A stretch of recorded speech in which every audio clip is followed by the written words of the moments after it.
Hello.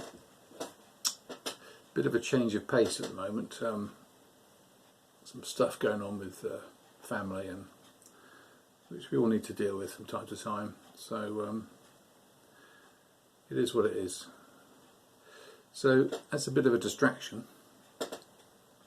I've gone back to doing a bit of tactical gaming. Not a genre that I do much of. I tend to go for the operational and strategic games, and I've only really got two tactical systems. I've got quite a bit of the ATS, which is great if you like the detail. The rules are okay now. I've got a few of the modules. It's very focused on the armour. In World War II, lots of chrome and detail on different armour ratings, rear, flank, front, turret, hull, all that good stuff, and the guns are all individually rated for penetration and all that good stuff. But if you're looking for a lighter tactical game, I would actually recommend Band of Brothers. This is this system that's been out for a while. I think the first game was Screaming Eagles. This is the remastered edition, which came out a bit later, but I think the original was 2011, which I didn't buy. I bought Ghost Panzer, which was 2013, I think, and quite like Ghost Panzer. And then the series went very quiet for a while, and I thought, is it going to sort of wither on the vine? But I think they brought out something like Texas Arrows about 3 years after Ghost Panzer, and then they remastered the original Screaming Eagles and also Ghost Panzer.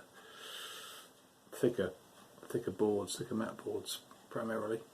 So I picked up the remastered Screaming Eagles.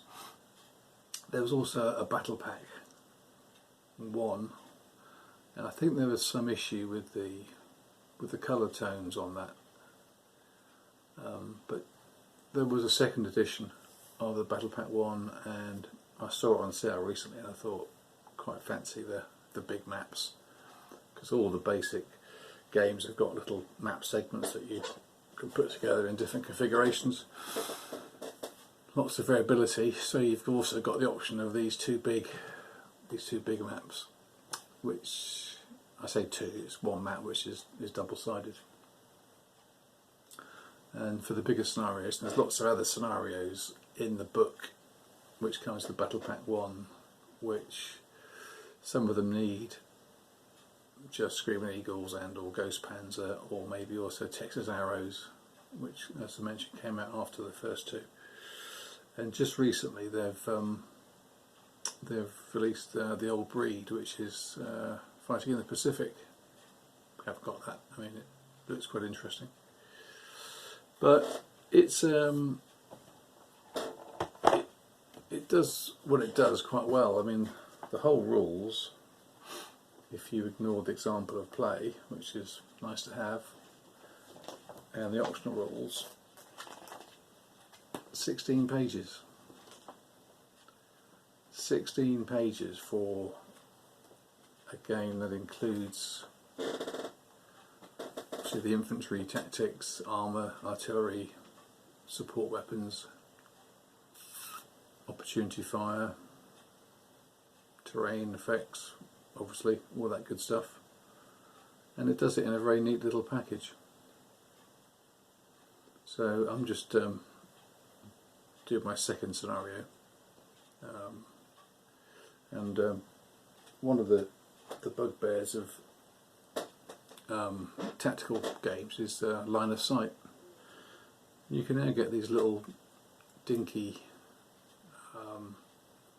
aids to assist with line of sight. It basically shines a red light on the board, which I'll try and show you in a bit. I'm not getting commissioned for these things, but this is the Army Painter target lock, which I bought from a retailer. in the UK for about a tenner, and it's really good. Don't know how long the batteries will last, but it just projects, depending how high you have it above the map, maybe 4 inches, maybe a 12-inch or more red line on the map. Join the dots between the target and the photohex, and you can see what obscures your shot. So I'll just show you a quick look at the map. I mean, there's a single somewhere. There's a single play aid which appears to have got itself a bit lost. There's one. There you go. So this is 2.2, which I think is the latest version. This came in the battle pack. So one side you've got various modifiers to different types of fire, be it infantry fire, artillery, or guns versus vehicles, or guns versus infantry.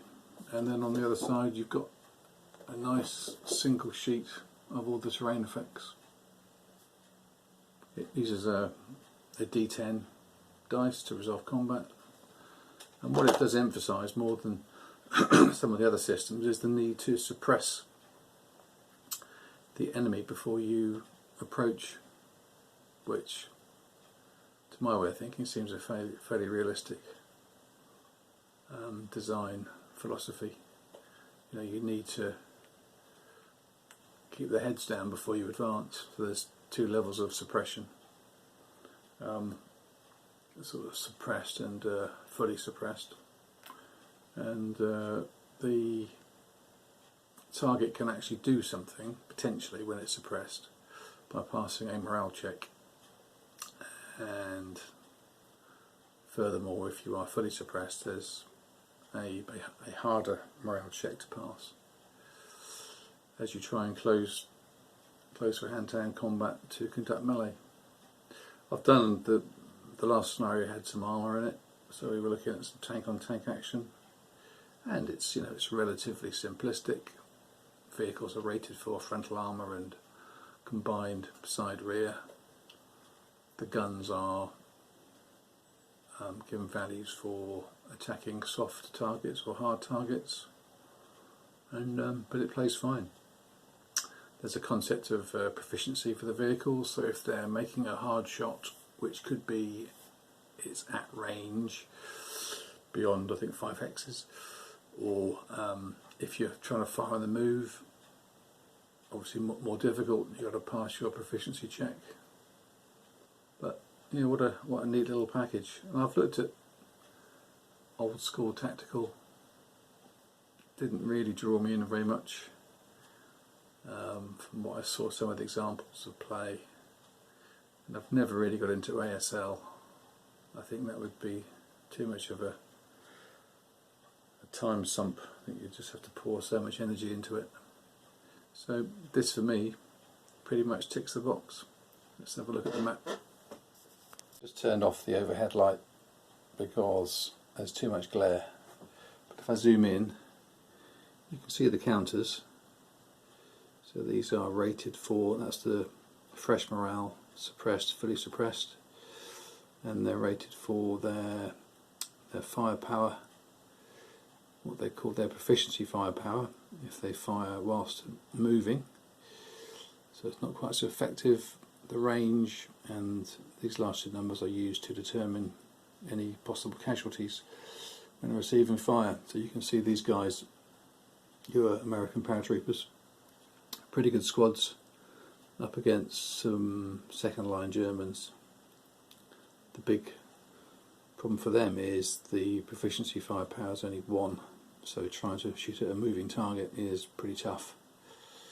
They've got a couple of 88s which are in emplacements down here, but it's just there you are, it's a 2 map segment scenario, which is pretty cool. And actually beneath it, well, you can't see much of it because it's covered with clutter. That's the winterized map of the battle pack, so you get some idea of the size of that compared to the standard map sections. And this little fella is the tool, and you can see you essentially line up and you can get a very long or maybe a shorter line. Does my line of fire, clip that building. It's very handy, works well. Saves messing around with bits of string and trying to.